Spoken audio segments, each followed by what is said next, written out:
Hello and welcome to another episode of Weekly Grace. We are so excited to be here. I'm excited to do this episode, and I've been anticipating it throughout the whole week. I have Fabiola Campos here with me today.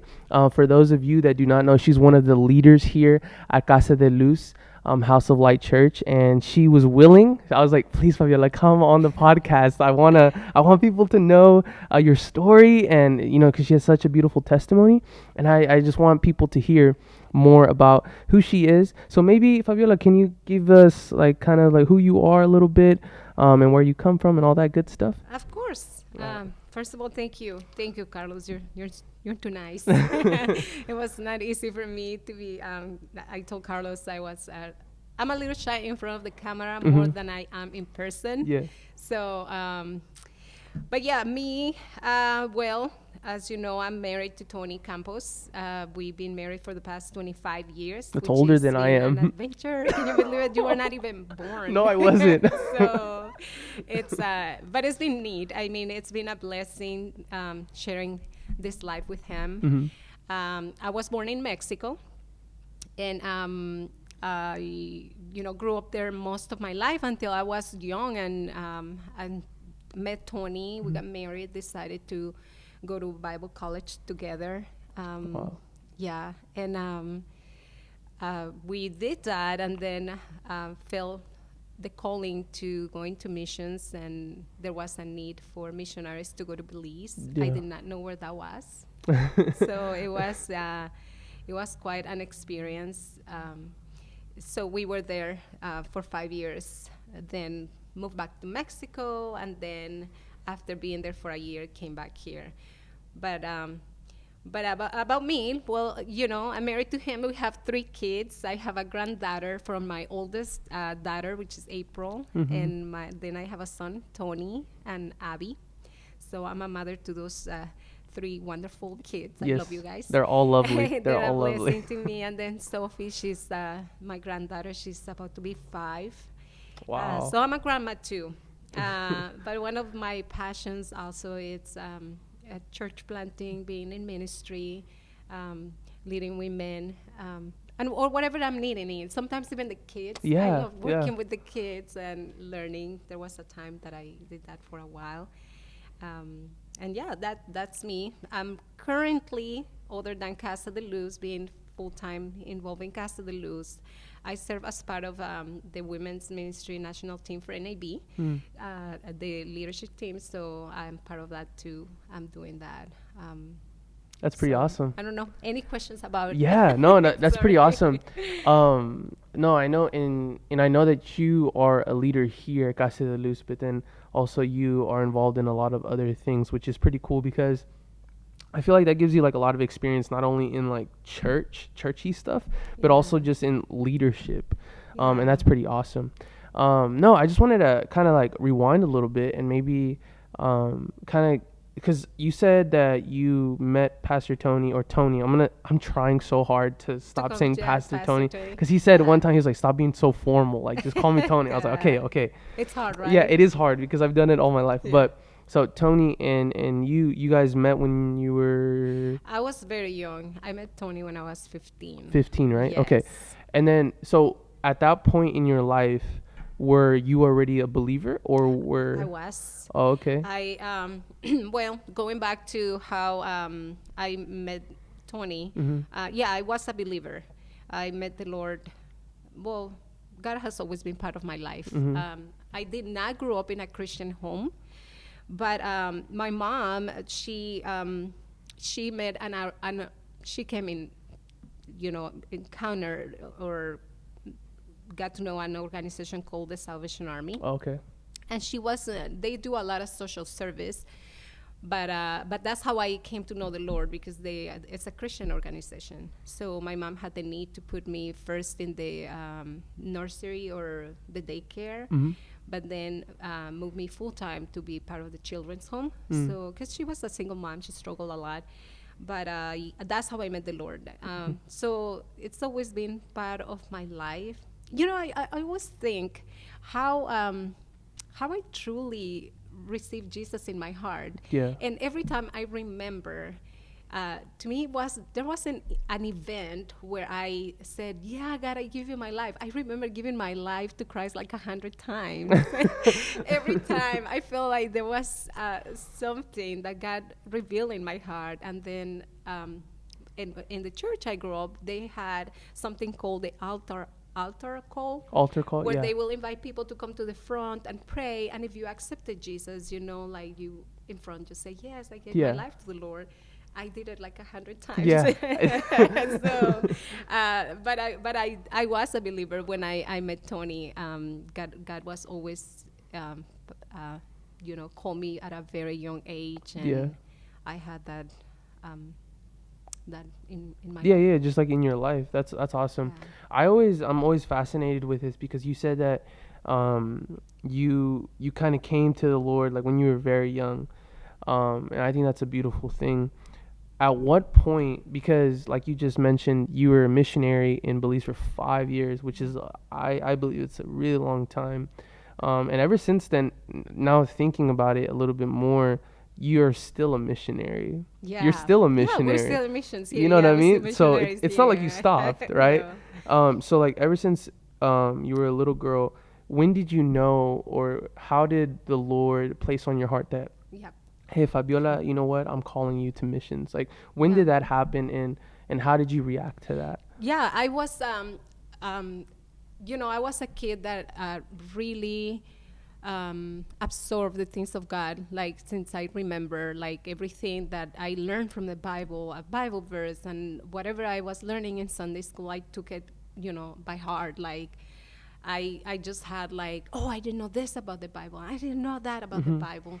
Um, and when I was in it was like a retreat. It was like a youth retreat for our church. I was only like 11 years old. That thing I do remember very clearly in my heart. They brought someone to encourage people, like if they ever wanted to serve God, whatever that meant, wherever God called you, are Mm-hmm. you willing to go? And I asked that question. I was like, I would like to do that. If God will ever call me to serve in anything. I was already helping in the church. I mean, I help with in the Sunday school. I help in the church, whatever there was a need. Mm-hmm. But I asked that question, what does that mean? What does that mean to follow really that calling? And I said yes. I was like, of course, if you ask me, God, whatever you call me to do, I will do it. I would just want to surrender my life. I just want to surrender my life to that. And I came to the front. They prayed for us. They made us sign this commitment. It Oh was wow, like it too was serious. formal. It was a serious thing. They were not playing games. So, and I was only 11 years old. And I say, yes, Lord, wherever you send Oh me, wow. wherever you go. But I had no idea, Carlos. No. I had no idea what I was signing. Uh-huh. I was signing that commitment, and I was so excited. I did it, and we talk about like, what was that, Yeah. right? And of course, I didn't live a perfect life. There are moments in your life. I remember, I had so much struggles when I was young. I was in and out like a normal, like a normal young woman, Yeah. struggling with my faith. But I know that God never forgot about that commitment, and that yes, I said that Wow. moment. But that was when I remember that I was for sure fully saying yes, Lord. Here So I you were am. like, yes, since the time you were 11 years old and signing that commitment card, you're like, Yeah. God, okay, Yeah. this is where you have me. That's awesome. Yeah. And so then we fast forward from 11 years old all the way to, I want to say 17, or Yeah, how when old I were met you? Tony, and when I met Tony, that I was only 15, and Tony's brother, one of his oldest brother, he was my pastor actually at that time, and he came. And then he had to go somewhere for a month or something and ask Tony to come and Oh, help wow. during that time. That's when I met Tony, Uh, because he came to help around, in the church, and they had the children's home in charge. I was not in the children's home anymore, uh, but that's how I met Tony when he came, and he was actually about to leave. I Oh, met him when he was determined to just go back to, his city and just continue with his life. yeah. But then he saw me and he was after me And and he was like, like, "I'm in love." He was like, "I'm yes. in love." It's Like like, I I. guess I'm not living anymore. That's Yeah. amazing. That's amazing. Yeah, Okay. I did not know this. I mean, now that we talk and we look back, we always laugh about it because, like, yeah, I was going back. He had a job and he put that on hold. His boss was waiting for him. He was giving him like this huge Oh responsibility, wow. but then he had to call him and say, I decided to stay and study here, and but part of it was because he met me and he wanted to get to Yeah. know me very young And at the then time. that's just like where it kind of like just Develop. Yeah, we wow. saw each other like one time. Then he was just like asking about me everywhere. Who's this girl that doesn't come to church, by the way? Oh. Because I was not fully Yeah, yeah, like yeah. I was in and out, like I said, and it was one of those times that I was out of church. Okay. Like it was crazy, but then. I came back and one of my friends says, Tony is always asking about you. I was, who's Wow. Tony? Remember that guy that you met? That you Okay, he's met? the pastor's, brother. Well, she's after you. I'm like, Wow. okay, Is well, let's that is go. that when you started like going back to church and Well, or yeah, no? he made me. Actually, it was not like really an impulsive move from my part. It was Yeah. actually because we were gonna go out, and he asked me if you, yeah, no, we can go out and get to know each other more, but you need to come to To church. church. Okay, so that And was the then thing. That was the that deal. was the thing. Well, he did not mention the part that I had to be at the service. So I came to church when everything was It was done. done. So I came like to say, hi, everybody, we're Oh leaving. wow. He's like, what happened? I was like, I'm here. And he said, no, you were supposed to come to the service. I was like, oh, I did not know that. You say come to the church on Oh Sunday. wow, And I came to Fabiola. the church. I know, shady. I know. No, okay, so that's really cool though. I didn't know that part.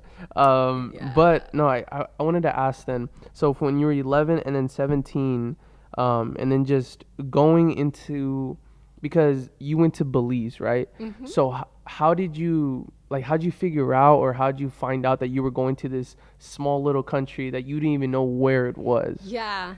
Um, well, when Tony and I met, right, one of the things I was for sure, and I always like to say this, is that I wanted to marry him the moment I met him. It was not like a perfect thing, right? It's Yeah. not like you say, it's not like, yeah, I'm gonna marry him, but it was something like you wish, because the more I got to know him, the more I got to know his heart and his passion, and he loved the Lord.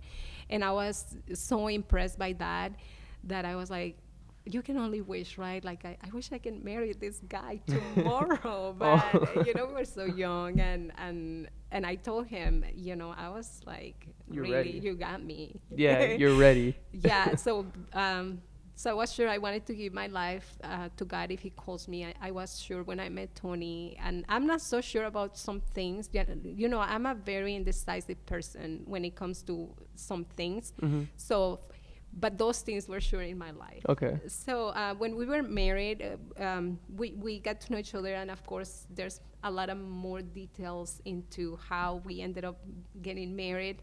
But I just remember one day he approached me and he said, I've been wanting to share something with you, and I'm not sure how you're gonna take it.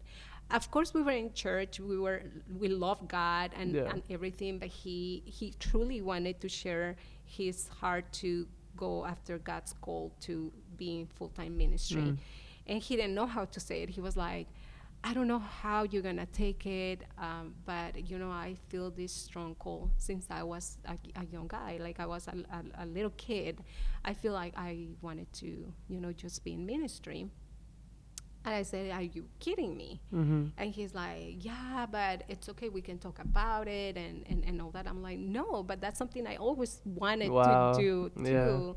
And we cried that night. We prayed together. It was just like one of those moments that you feel so overwhelmed by the love of God. Wow. Because I felt so blessed, truly, and God reminded me about that commitment I made and I brought it out and showed it to Tony. He started Wow. crying. He was like, this is a good thing, Yeah. like let's feel the love of God right now, Yeah. because our relationship went through so many Of struggles, course. really. But now we know that God brought us together for that.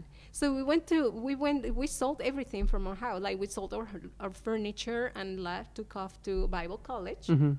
We shared it with our leaders in the church that we wanted to do. They supported us and sent us to Bible college for two years of intense training.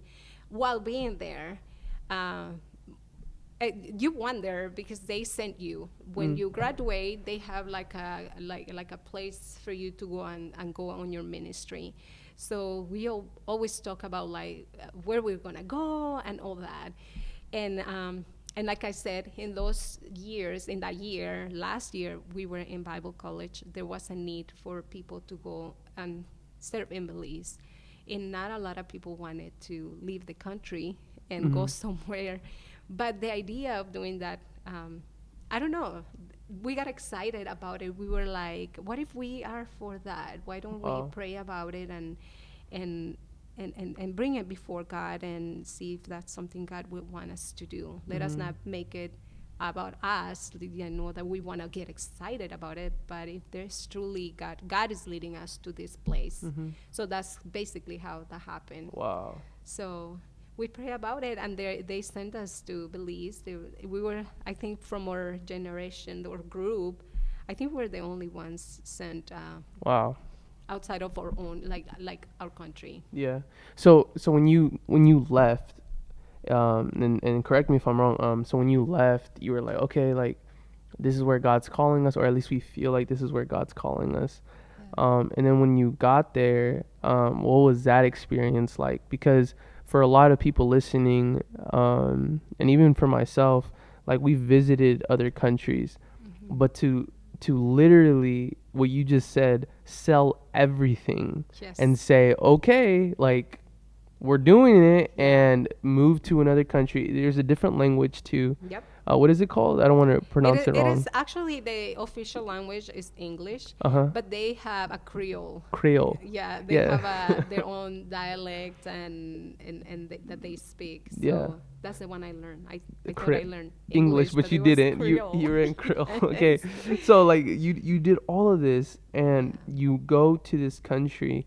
What was that like, being in the country for the first couple of weeks or months, and even, how was that like? Yeah, and I'm glad, yeah, that you mentioned the difference between going on a 1 week mission trip to like fully preparing You're your going, mind yeah. that you are gonna live there. Yeah. And at the beginning, I'm not gonna lie, it was there this excitement of we are gonna be there, everything's gonna be wonderful. We're gonna, serve God there. I remember Tony made like a full uh, getting so much information about the country, what is the population, and he's like, there wasn't even a 500,000. It was like 250,000 the Okay. population in the whole country. Yeah. It's like a small country. And Tony was like, oh, we got this. In a year, we're gonna have like the whole country to the feet of Jesus. And I was like, yeah, we can do this. At the beginning, there was this excitement of Yeah.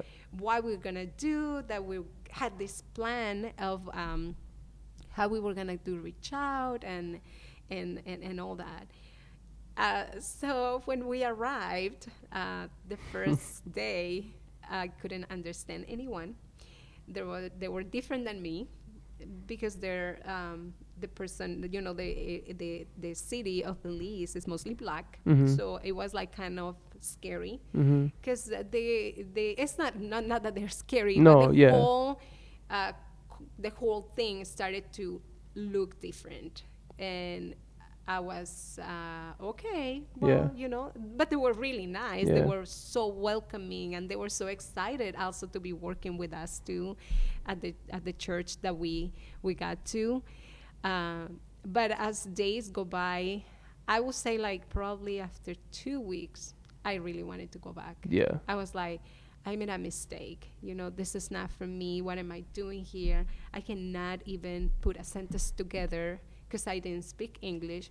I didn't know it was Creole. Creole. Yeah. So I do not understand these people. And I was, so from excitement, it moved to being scared and Wow. then to disappointment of, I don't think this is the right place for me. Yeah.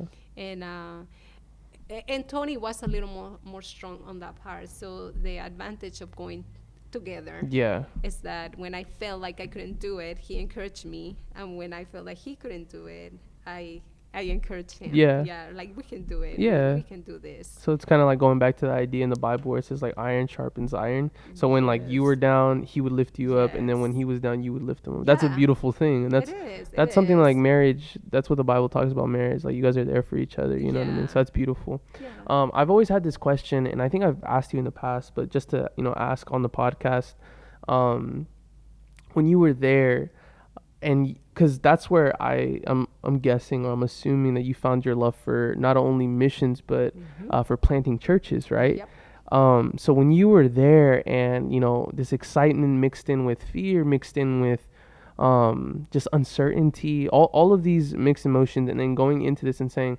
we're gonna have the country turn to Jesus like in 1 year, right? Yeah. How did that go? Like I'm just talking about Terrible. in yeah. so Terrible, so maybe Carlos. maybe you could speak a It little bit was about hard to that. gain a soul. And well, and Yeah. everything that we do in the church, it's not like, and I was sharing that with you the other day. It's Yeah. not like sometimes we don't even see the fruit of Mhm. that. The time Yeah. you invest with people, the sharing of the gospel. It's just it just this. It is a beautiful process when you're able to see it, but when you can't see it, it's like, am I even doing it right? Yeah. What am I doing? Because I don't see these people really not even changing their lives. But yeah, but it was kind of, yeah, it moved from there. Like I just had to come to the realization that we were dreaming. Yeah. This work was not about us or what we can do, but what God wanted to do, Wow. through us in that place, and we just needed to surrender, and we did. We just surrender. The more we try. Our experience though was not like going to a field where there's nothing. Our first assignment was this church with these old ladies. You've heard Tony share before. Mhm. It was they were very old. Like the youngest I would say was 80 something. That's crazy. And the oldest was like 90 something. And she was on vacation, the oldest one, but she was the youth leader. We did not know she was 90 something at the time, but they kept talking about Miss Miles. Miss Miles is gonna come back, and when she comes back, she's the youth leader. She's the youth leader, and I was like, I can't wait to meet her. Like yeah, it's gonna be so awesome when she comes, and she's gonna help us with this, because we were in the middle of a community that was a very bad, a lot of drugs and violence, and so we were in that part of town. That was where the church was. And sometimes we will bring the kids and invite people to come to church, or if we have an event or something, and the ladies did not like it. They were not willing and open to share, everything they built, like wow. the building and the way they did church. So every time the kids will come, they were not wearing shoes because their parents will not dress them, to go to church, or they were not, even clean. So they will always be chasing them, like, no, no, no, no. That's not the way to come to church. You're not gonna get in the building like that, and they will chase them away. And that kind of like, I was like, no, that's not the most important thing. The important thing is that they are here. So it was just a challenge. It was very challenging, but then you have Miss Miles coming back from vacation, and everybody's Miss Miles is here. So when I met Miss Miles, it was like this old lady, and let me tell you, she was a wonderful woman. Yeah. A woman of prayer. I learned so much from her. And she just gave us so much love. She loves us from the moment she met us. We will always be over her house. having tea, but also talking about like how we're gonna do this, how we're Yeah. gonna reach out the neighborhood. She was that old, but she was still willing to work for the Lord Wow. and be on board with reaching out the lost. Dang. Yeah. Wow, that's amazing. I didn't even know. I didn't even know. I always like remember when I came to Casa de Luz for the first time. You guys would always talk about like Belize, Belize, Belize. I didn't know how big what you guys did was until like a couple of years ago, where I was like, my pastor, like they were missionaries, like, and they did it. They did Yeah. it over there, and I just think that was so amazing. That's so encouraging to anyone listening as well. And I just wanted to mention this, and Fabiola, you can fill in the gaps because obviously you were there. Yeah. But I just remember that the story where you felt like, like what you were just mentioning, like, oh, like it went terrible, like nothing was Yeah. happening. And then as you guys went in the years, you guys started planting churches. Yeah, we were moved from there, like after a year probably. Yeah. We had to go take care of another village that was not far from. Well, it was far from me, but it was not far. It's Yeah. not really that far because everything's so small in Belize. Yeah. But we were moved to that village with only. It was closed for the past 2 years, so they sent us basically to kind of reopen it. And while being there, we visited the next town that it was not far from us. And just by meeting people, like we were working here, but then you meet people over there, we realized that, we were sharing the gospel with people that were needed, that God put these people on our way. So we felt like we can do it. We can do Yeah. this, and then kind of figure out that what day during the week we can travel to the next town and just reach out these people to. Yeah. So that's kind of like we started doing it, and Yeah. then, things happened. We just after a while felt that we were more effective over there, and we have people here, so they had to send another pastor to take care of that place that we were, and then move to the next town. And while being there, we started like doing the church planting. Wow. Yeah, and it just happened naturally. It's like when you see the need in an area, you just go there. And Tony had this idea that people don't have to travel long in order to hear the word of God. Like there has to be a church Yeah. in every neighborhood. Yeah. So Yeah, he's always implanted that in my brain. Yes, yes, exactly. You bring up a good point, and I kind of just want to say something on that or summarize that really quickly. You had an idea or you had a vision of what it would look like, missions in Belize or missions wherever God sent you. Yet when you got to that place, when you arrived and you started doing missions or started doing ministry, whatever, doing it, God completely radically changed the way that you thought. You thought it was this is, and you came out doing something completely different, Exactly. right? So I just wanted to make sure I heard that correctly. Yes. But then also, I think, and this leads into my other kind of question, to move, move it along a little bit. Being a leader at Casa de Luz, how did that situation being in Belize and how the Lord just changing the way you and Pastor Tony or Tony saw the situation over there, how has that influenced right now Hmm. as COVID-19 has impacted the church? How has that kind of helped you in like leading the church right now today?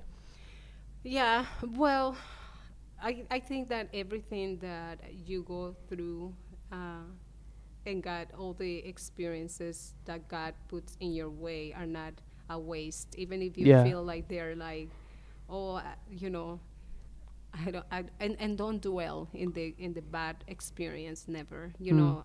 I try to always um, see God in that and what He's teaching me, Wow. because I feel I don't think that He puts me bad experience. I think I get myself in trouble a lot because I want to do my things my way. Yeah. But it is beautiful when you like come to realize that God is in everything, right? And Yeah. how He turns our mistakes and errors in beautiful things. So I think everything that we went through in Belize, even the bad stuff, formed something in us, Yeah. in order for us to be here. Um, all the tryings, when you're trying to do something and it just doesn't work. Mm-hmm. I mean, it's teaching you something. Yeah. Um, Amen. That's so good. even though outside of our culture and who we were, so we were learning a lot of people, loving people, and learning the culture and being part of the community, and reaching out. Um, it is not an easy thing, though. It is always a struggle. Mm. But I think something that I've learned from there is not to give up, Wow. to endure the situation, not as somebody that has no hope that, oh yeah, we're just gonna endure this thing and see what happens. Yeah. No, I know God is always gonna bring something good out of even the most difficult situations.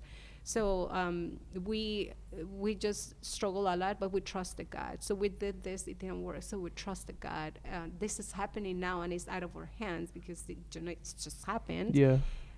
We're trusting God. We Amen. trust that He's gonna make it better. Mm-hmm. So with this COVID situation, I mean, we are trying to listen to Him as before. Mm. Where you want us to be? What are we supposed to do in this situation? Um, and really, really follow God's lead. It's not the best. It's been a difficult thing leading the Yeah. church during COVID-19, because there's a lot of misunderstanding of the word. There's a lot of division. There's a lot of debate of what to do and what not. Yeah, if you are meeting together, then you feel like you're more faithful than the ones that aren't, Yeah. and Yeah. things like that, right?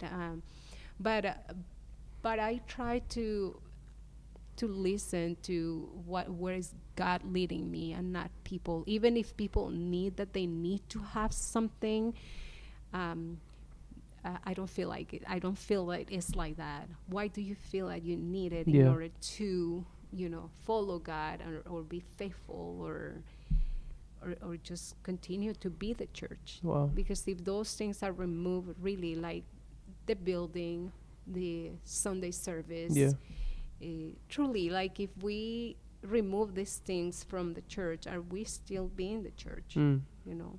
But if then those are my questions, and those are my struggles. When Yeah. my conversations with God, then how are we gonna continue to be the church? The church. You Yeah. know, Mm. in the middle of that. So one of the things I think is, like, to endure, to not give up. Mm. We've seen a lot of churches closing, Yeah. or even pastors giving up, or being anxious, or which is normal. And I don't want to sound judgy, but No, no, no. You're. Yeah, yeah. I understand it's what you're normal saying. because I go through the same anxieties and fears, of course. But in my own experience, I just, those struggles over there, have helped me to just be consistent and and to trust Him. This is gonna pass too, or God is gonna bring something beautiful out of this. So I'm just in the wait, and I'm trying to follow God's lead and rhythm in the midst of it, Wow. instead of my own impulsive decisions, or whatever I feel like I should be doing. Yeah. Not so much do, but just being still in His presence, and waiting on Him. Yeah. I like what you said. You said enduring, not Yeah. quitting. Yep. And Not giving up. I think that's something we need to hear today, because it's been a while now that we've been in this Mhm. situation, and so just hearing a good word, that God is faithful. He's always been faithful. He has never not been faithful. Yeah. He's gonna keep us, and He's gonna carry us Yes. through this. Yeah. And hearing someone that's been through your situation, like in Belize, and just in your whole life, I think that's encouraging for those that listen, because they're like, oh wait, like, this is someone that has been through the struggle, yet Yes. she's still proclaiming Jesus is good, and He is Yes. faithful through it all. Of course. Like again, there weren't like all bad moments, Of in course. Belize. Like, we had really good moments, but always, I always thought,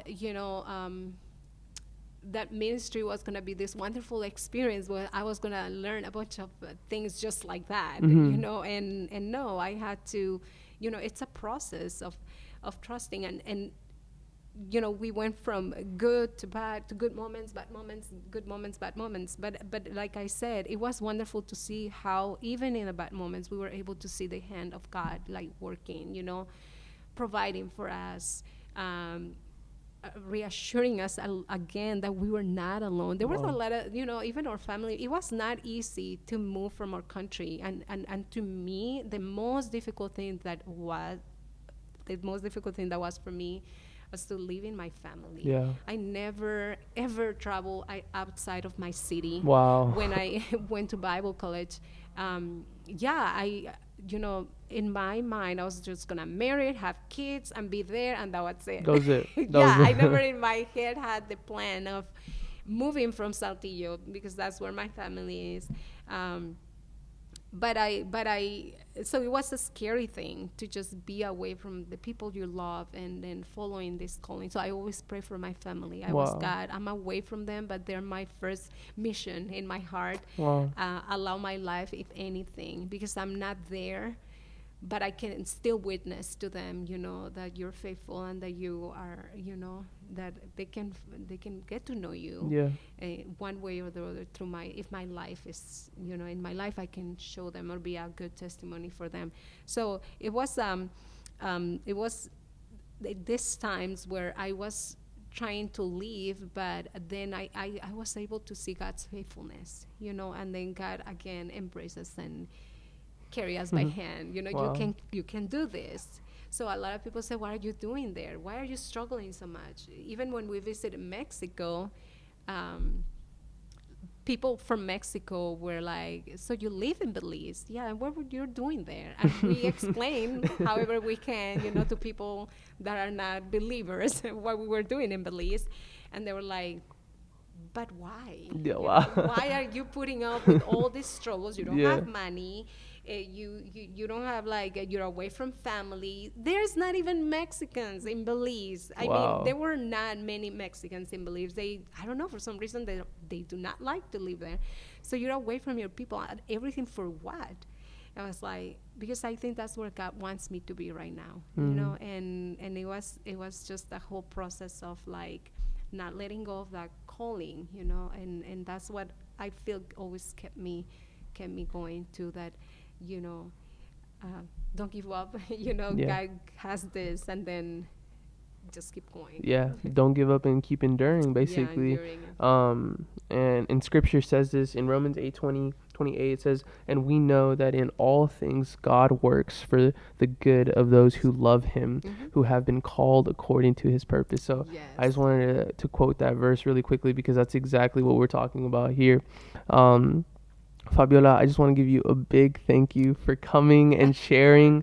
I'm very encouraged, and I know everyone that's going to listen to this is very encouraged or will be encouraged as well. But yes, thank you. We love you guys, and we will see you, God willing, next week. Thank you, Fabiola. Thank you, Carlos.